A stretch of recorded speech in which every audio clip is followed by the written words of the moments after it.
Hello again and welcome to another video. So disclaimer here, I don't have my actual setup right now to film, so this is just going to be kind of a audio slash visual, kind of slide presentation of my crypto portfolio. I've honestly been putting this off for a while, and I think now's as good a time as any to break it down for you and just kind of be transparent about what I'm into.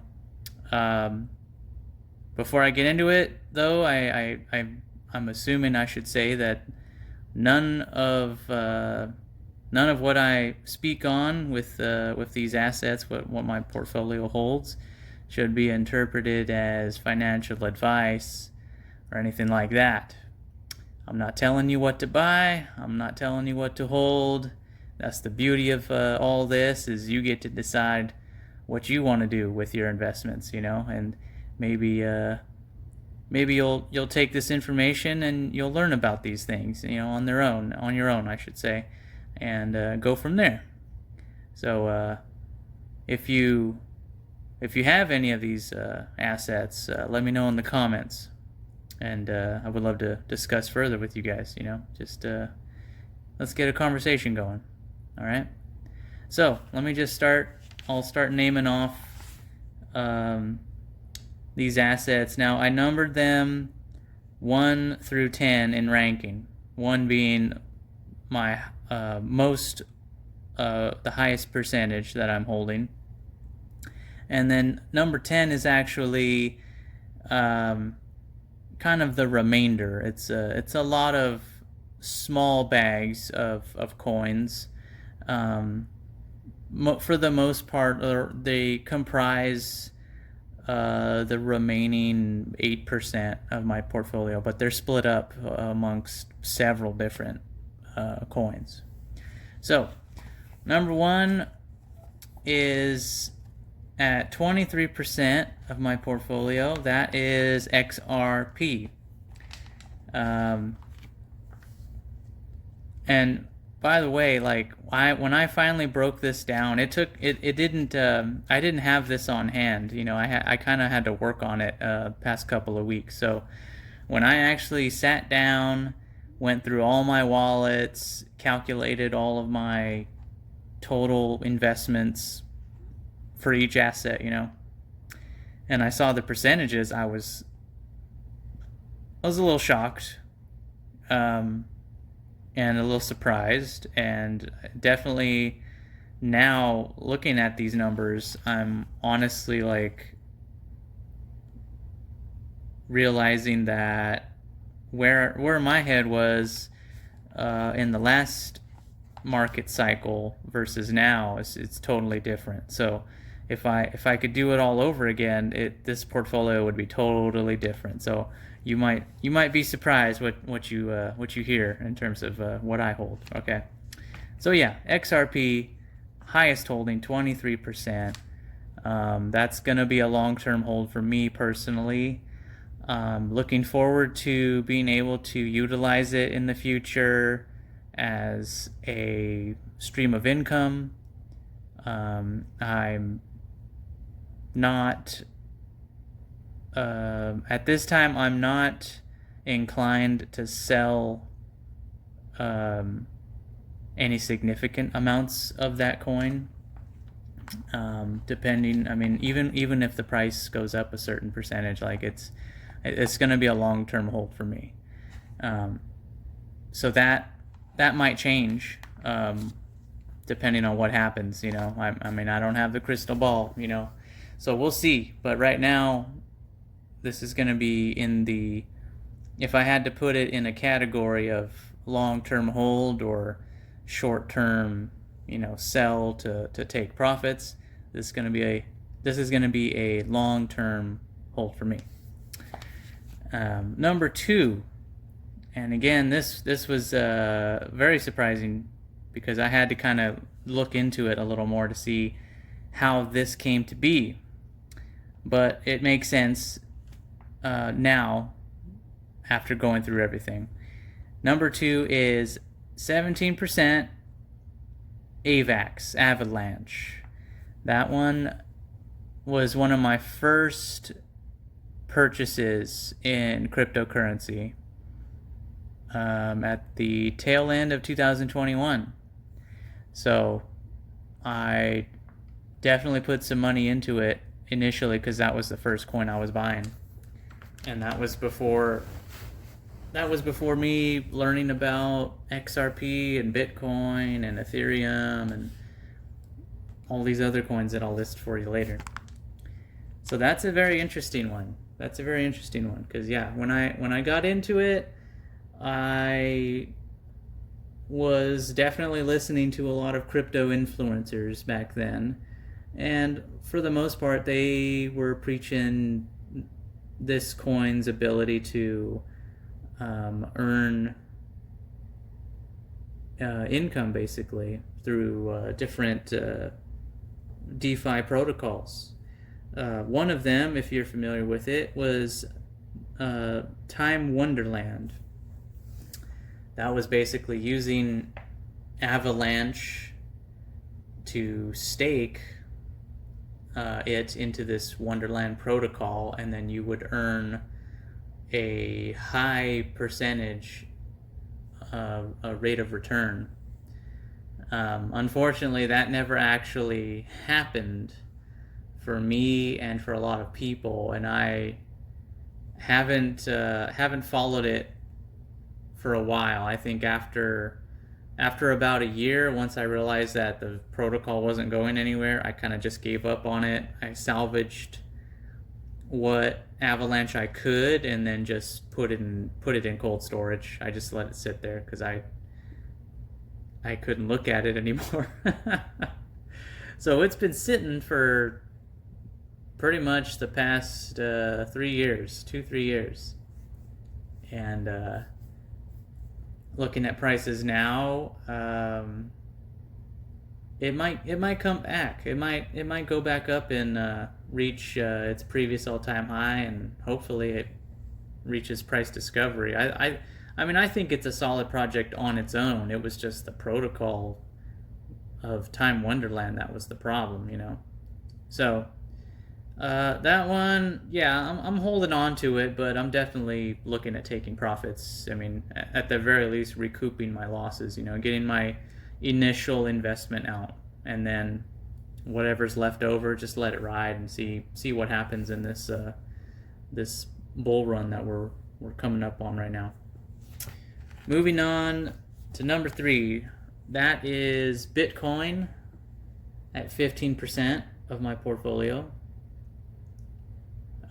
That one for me, that's real simple. It was just putting money into that. I saw, I mean, I'm not going to say that I saw the writing on the wall, but I just put my faith more into crypto than in the US dollar over the past 4 or 5 years. And I saw Bitcoin as that kind of long-term storage of value versus keeping my money in the bank.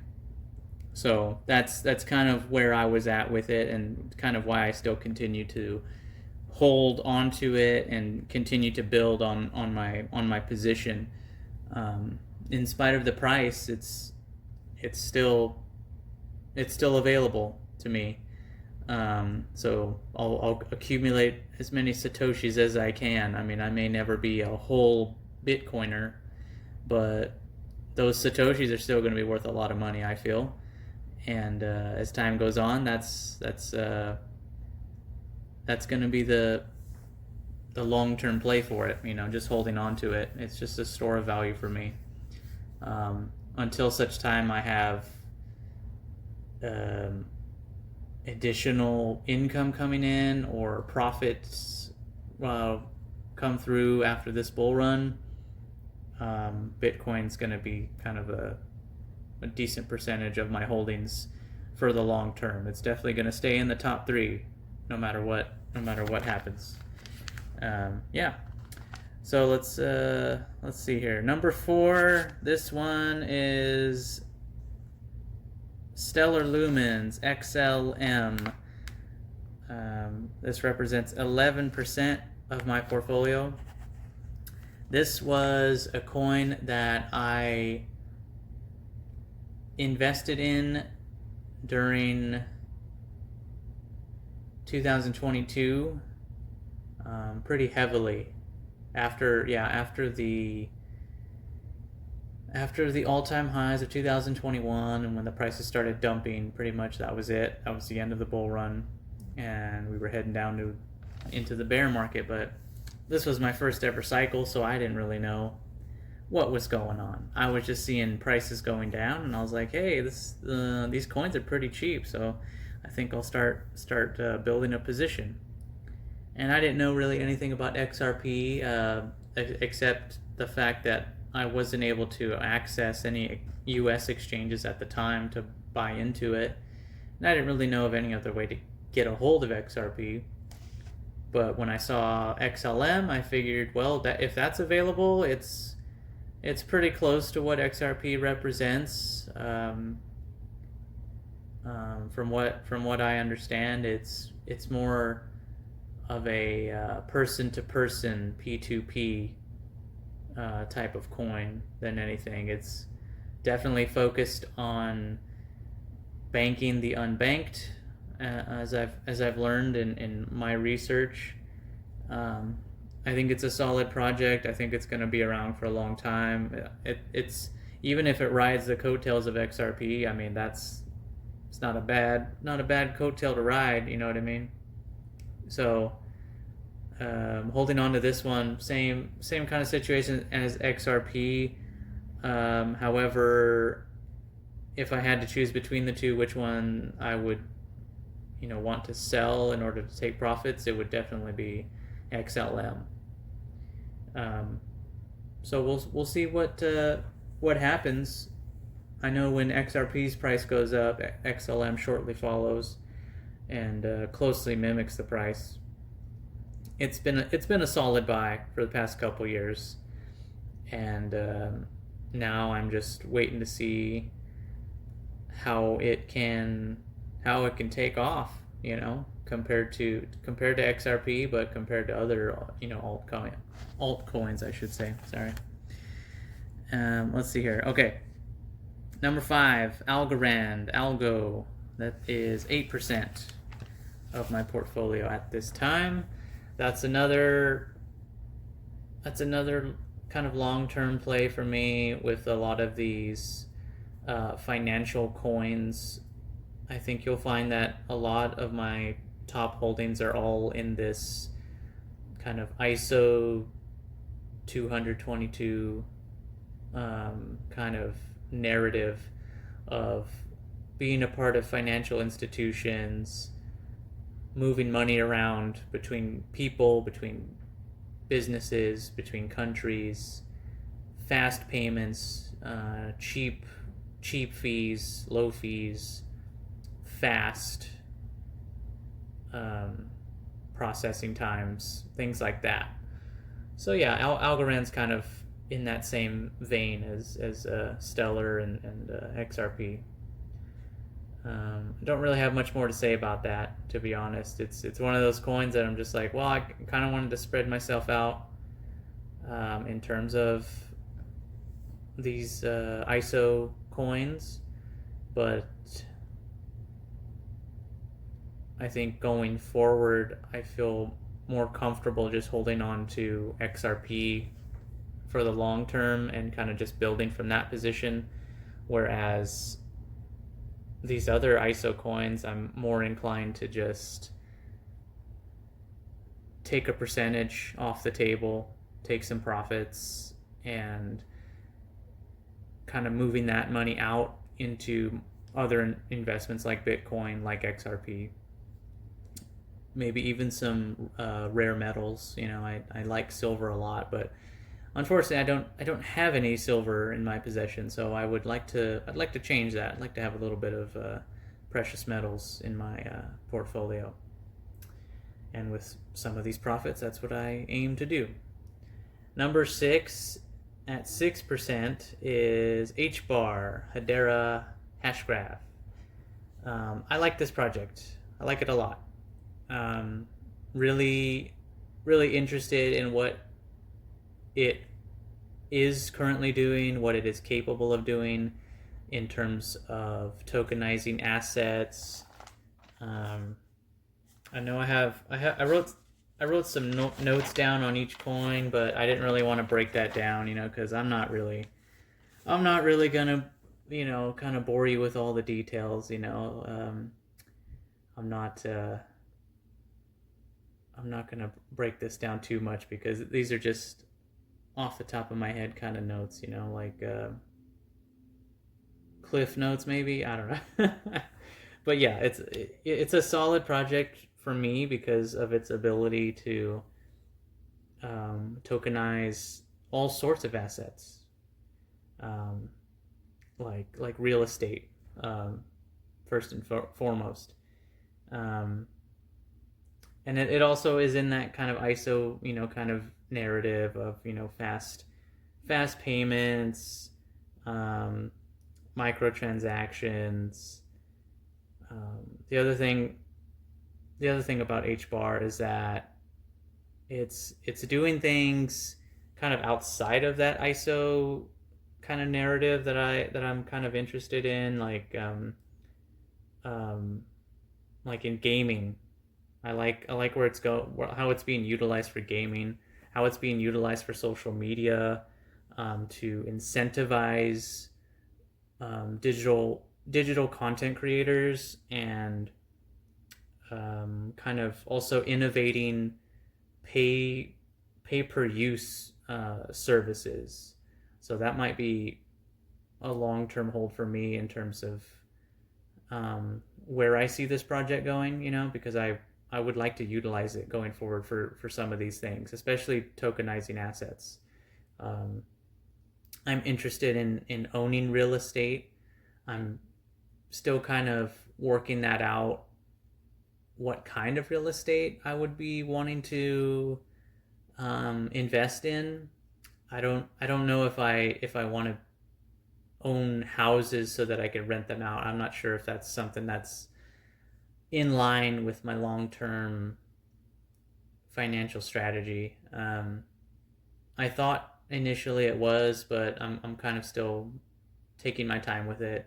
I think the first thing is make the profits first, have that steady flow of income coming in, and then kind of go from there in terms of like what to do with that, what to do with that money that you're making after all of your expenses are paid for, right? So we'll definitely keep this one on hand for the long term, and see where it kind of goes over time. I do feel inclined to take some profits on this project, but I'm not selling my entire bag of HBAR. That's there's going to be um, at least 20% of that specific coin that I'm going to keep a hold of forever, basically. Same thing with XRP. Um, not so much Bitcoin. Probably just gonna keep as much Bitcoin as I can. Yeah. Um, so yeah, good project. Really like it. Really interested in everything that it's been doing in terms of innovation. So moving on, number 7, XDC Zinfin, 4% of my portfolio. Again, another ISO kind of coin. Really, really just kind of making an ISO kind of play with this coin. Honestly, it's just one of those coins where I just figured, well, it's a really cheap coin and it has a lot of room to grow and go up, during this bull run. So whether this bull run or the next bull run, I will be patient with this one. I'm not not going to rush anything by what I do with it. If it turns out to be a long term hold, so that it can grow into something profitable, then I'll hold on to it. I'll just wait it out. Um, but I'm inclined to kind of take some money out of that, to recoup my initial investment and see if I could take some profits to put into something else. Um, it's definitely got some room to run. So I'll see what it does. And it's 4% of my portfolio, so not a big hit either way. You know what I mean? If it goes up in price and it turns out to be a home run for me, then good times. But if if it doesn't pan out, it's only 4%. It's not gonna break my back basically. Number 8. This one is Crow, CRO. I believe that's what I believe it's part of Crypto.com. Yeah, it's Crypto.com's coin. That one, 4% of my portfolio. That one was I was just looking for an exchange that kind of had some incentives for signing up, and maybe just a different exchange other than the ones that I was normally accustomed to using. I had been using Uphold as my main crypto exchange, but the thing about Uphold is that when coins start pumping, it's really hard to get your money out. It's really hard to get those sale orders through. So when XRP kind of takes off, it kind of it kind of crashes the app, crashes the exchange. So I wanted to see if there were any other exchanges out there that I could use that would be useful for me when it comes time to sell. So I can spread out my sale orders amongst several different exchanges. So Crypto.com is one of those exchanges. I'm taking advantage of their rewards card program. So I currently have the Ruby card. It's like this red metal card that they ship out to you through the mail. And yeah, I've earned some incentives by paying for my Spotify premium on there. They basically just paid me in Crow coins whenever I've used it. So that's been kind of nice, and that's kind of what that coin is designed to do. It's really just an incentive coin. When it goes up in price, people are just going to sell, and take profits. It's not going to be. I don't think anyone is really using it to hold on to its value for the long term. I think it's kind of a short term play for me. So it's depends on what it does in terms of price, but I'm not dating that one. I'm just trading it. Just trading that coin, not dating it, not trying to woo it or anything. Okay, number 9. So we're getting to the tail end of the list here. Ethereum, 4%. Ethereum, I don't know, I'm gonna be totally honest. Never really got into this coin compared to Bitcoin and XRP and XLM and Algorand, HBAR. Those 5 coins. XRP, Bitcoin, XLM, Algorand, HBAR. Yes, 5 coins. 5 of those coins, I have solid beliefs in. Ethereum, no. Mostly because initially when I was taking my coins off of exchanges, I didn't know where to put them. And so I looked into MetaMask, and a lot of my altcoins I could put on the Ethereum chain, I guess. And the pain in the ass about all that is that Ethereum is what you need for gas fees whenever you're moving your coins in and out of MetaMask. And for a lot of other altcoins, that's how it works. If you're on the Ethereum network, then that's the coin you got to use to move your alts around. So it's a pain in the ass. It has been for a long time for me. I wish it wasn't like that. I mean, I would rather just, if I had to, I would rather just use the coin itself to pay for the gas fees than have to use Ethereum. So that's mostly what it's for right now. It's in cold storage. I'm using it for gas fees. I'm not thinking of this particular coin in terms of profit taking or anything like that. Like I just know that if I need to move my alts in and out of my MetaMask wallets, then I'm probably going to need Ethereum to do that. So that's what it's for, unfortunately. And yeah, once those alts are sold, then I really don't have a need to hold on to Ethereum after that. Just being honest. Yeah, it's you do what you got to do. You know what I mean? But that's where I'm at with Ethereum. Okay, number 10. Now this is what I consider my, I guess, venture capital bag.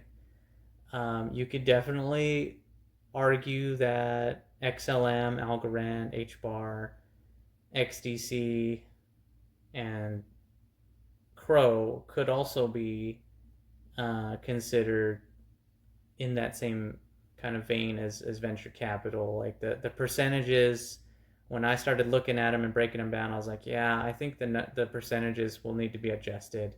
After this bull run, it's gonna look vastly different than how it is now, because it's a little too ISO concentrated for my liking.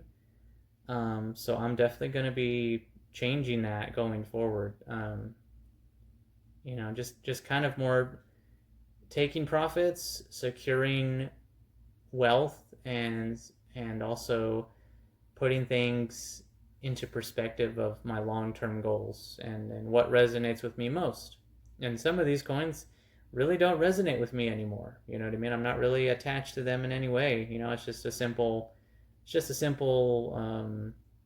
investment move, to make some money, take some profits off the table, and pay the bills, feed my family. You know what I mean? Like, simple. That's what it is. If I want to be a long-term investor, I can't just hold on to these things forever. You know what I mean? If they're not generating money for me, then they don't serve me.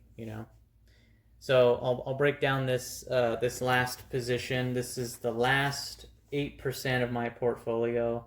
I hope the math adds up to 100, adding all these percentages together.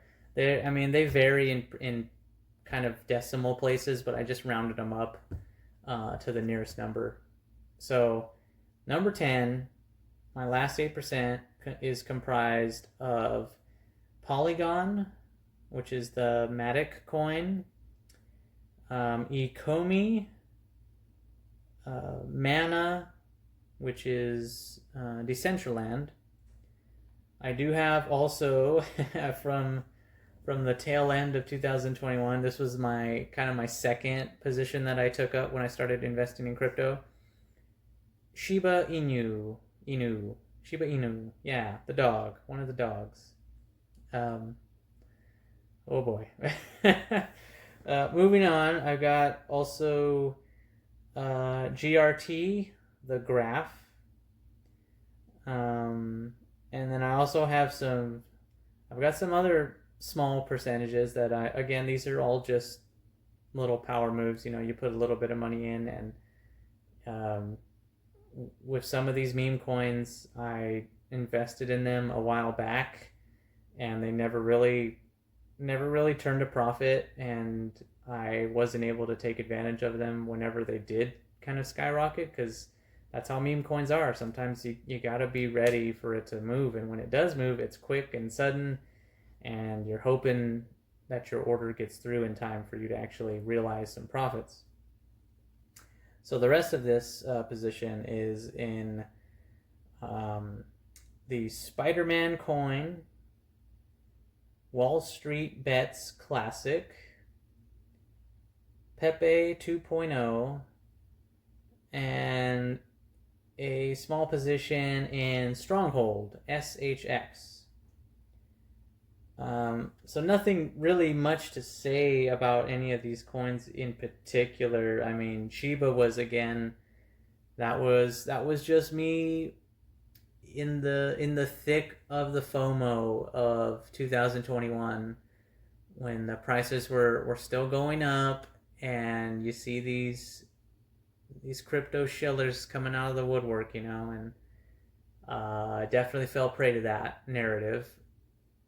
So yeah, I bought in, but again, these were very small positions, so I'm really grateful that these weren't like entire paychecks worth of crypto that I put into and then never ever got to see profits from. These, like, especially with Shiba, it was like $50, $100 worth, and then that was it, and never really getting to see profits from it. So if it goes up again, then that's an easy sell, in my opinion. Same with all of these other projects. Out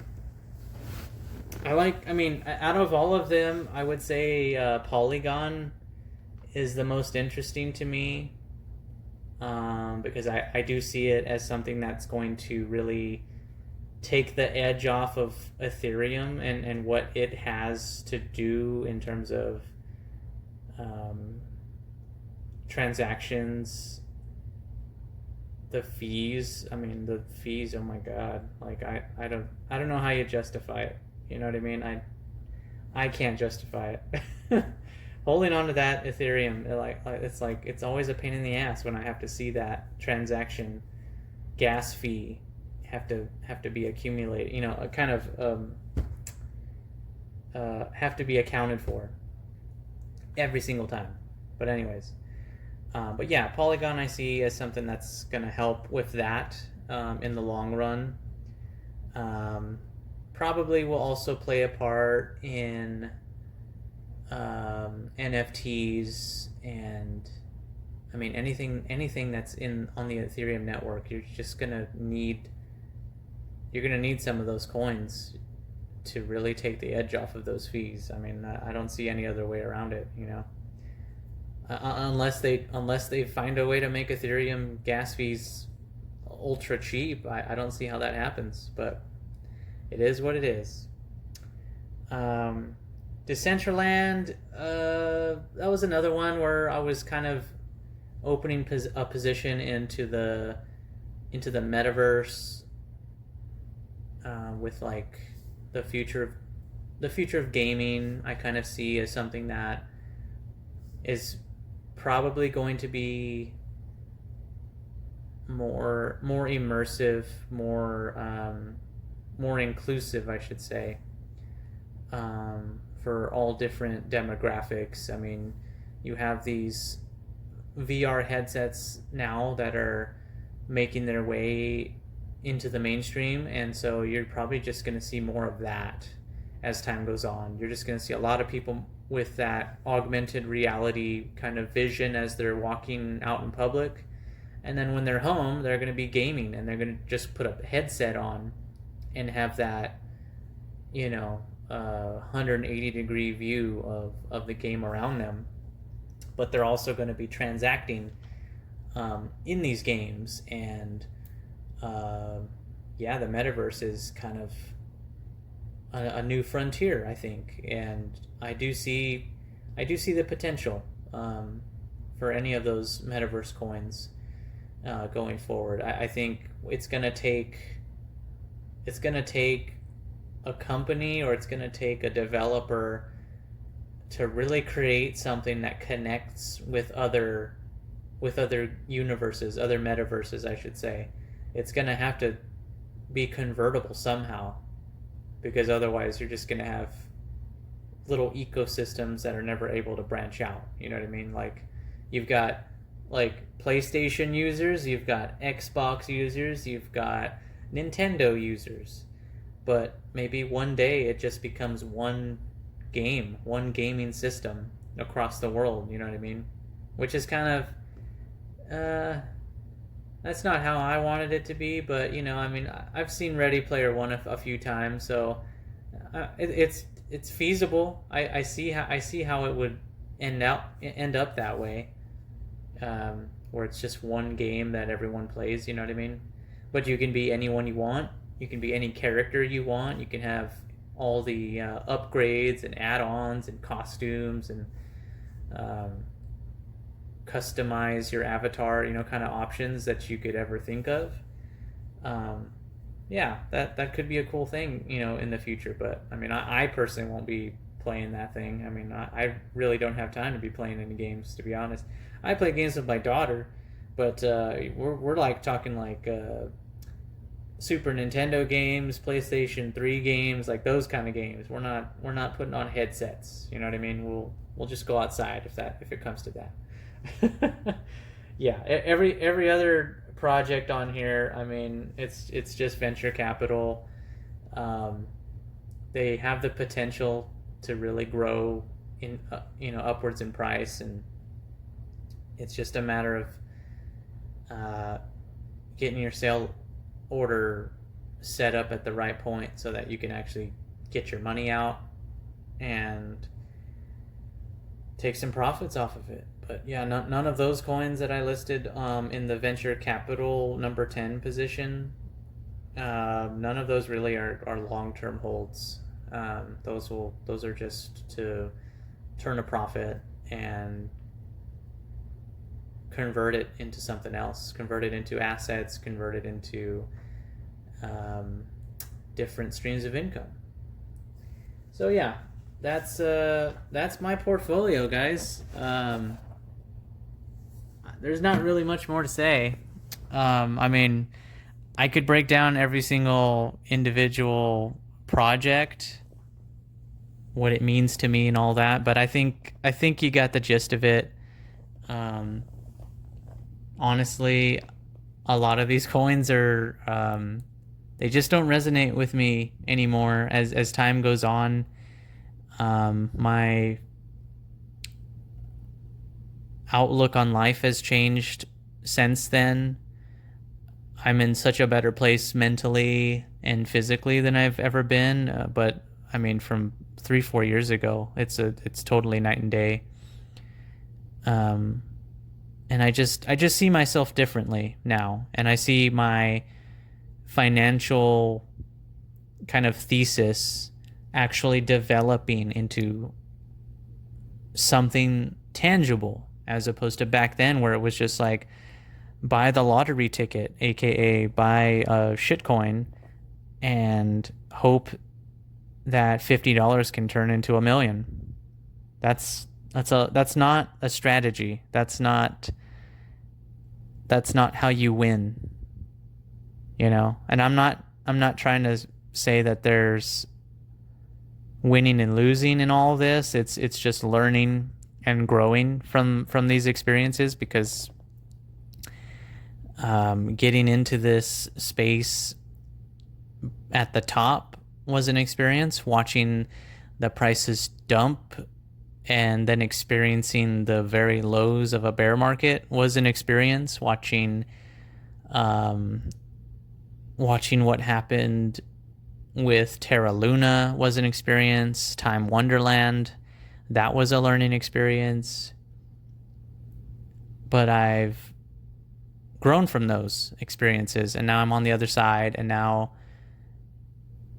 I have a different perspective on a lot of things. And with crypto, as I mentioned before, my long-term financial plan is not going to include most of these coins as my way to achieve my goals. If I'm able to take profits off of them, they will definitely contribute to my financial goals, absolutely, but most likely they'll be contributing to my short-term financial goals. My long-term financial goals, I believe will be held in my Bitcoin and my XRP. I'm still holding out hope that my HBAR actually turns into something cool. You know what I mean? Like with all the things that they're doing, like I don't know. I like it a lot. It's like it's not even in my top three, but yeah, if it gets, if percentages get adjusted, then yeah, it's probably gonna be in my top three, I would say. And I'm looking forward to seeing how this bull run shakes out, so that at the tail end of it, I can kind of make an updated video for you and show you those updated percentages to see what they look like. You know what I mean? I'm kind of interested to see where it all ends up, and hopefully I'm not on my ass at the at the end of this. You know what I mean? Hopefully I'm standing tall. I'm um,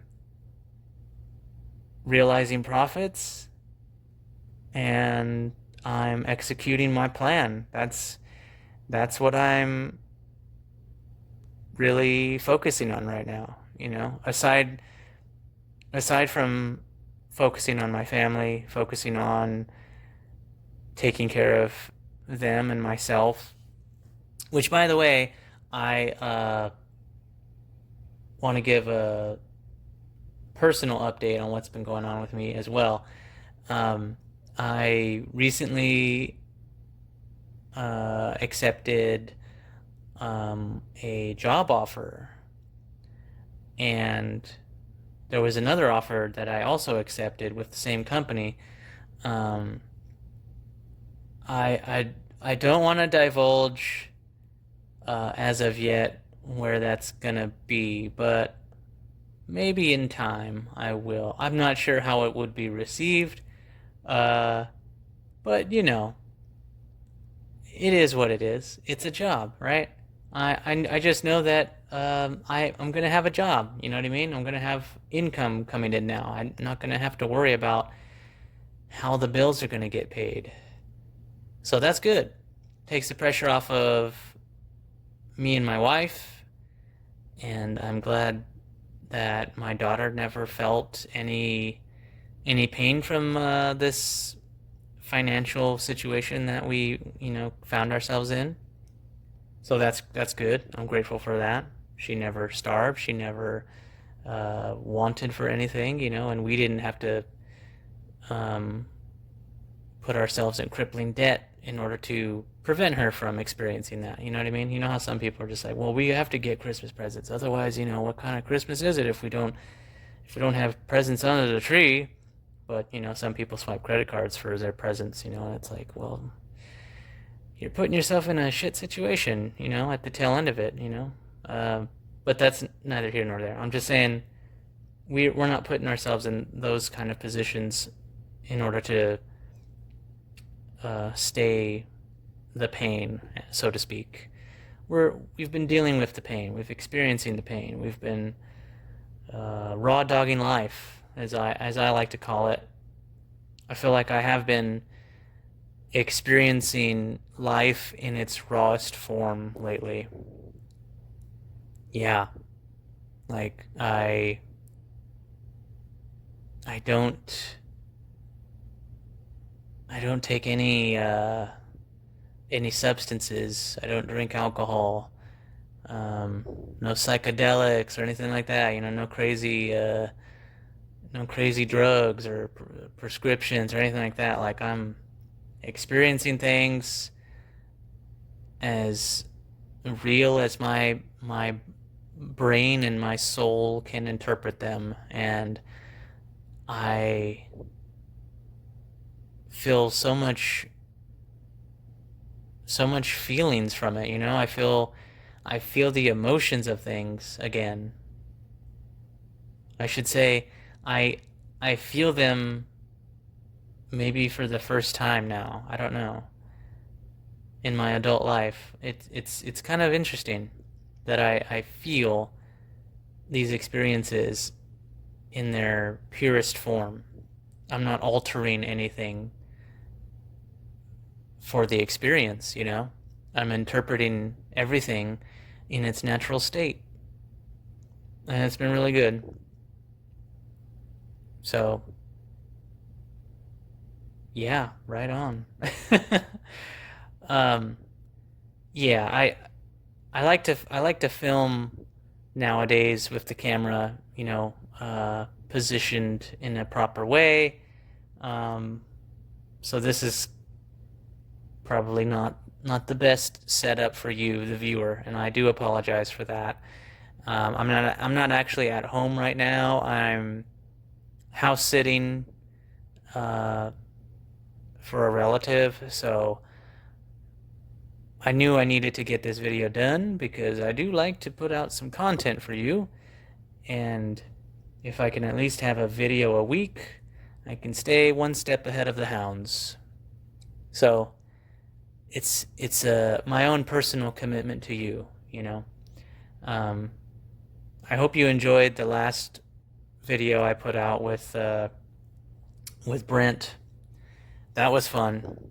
Brent, if you are listening to this, much love, brother. Thank you so much again. I really appreciate you for everything you've done to help me, and I know you're gonna continue to be that hype man. You know what I mean? Because I'm your hype man whenever you need it, brother. So, and that goes for you too, the viewer. If you need a hype man, you need someone to give you a push, someone to show you that it can be done. That's me. I gotta set a good example for the world. You know what I mean? I gotta set a good example for my family, for my friends, and for the world. That's my job. That's what I'm coming to realize, is that I'm definitely on that path of being a good example. I'm not trying to be a goody two shoes or anything like that. It's just I just I wanna do right by people. I wanna help people too. That's the main thing. I wanna do right, help people, be kind, be generous, laugh. I want to laugh more, like I look forward to any interaction I can get my hands on these days, you know what I mean, with friends, families, whoever, man. It's it's been good. Every single day has been good. I'll tell you that much. So that's gonna do it. I'm gonna wrap it up. Thank you for checking this video out. Thank you for liking, commenting, subscribing. Shout out to my subscribers.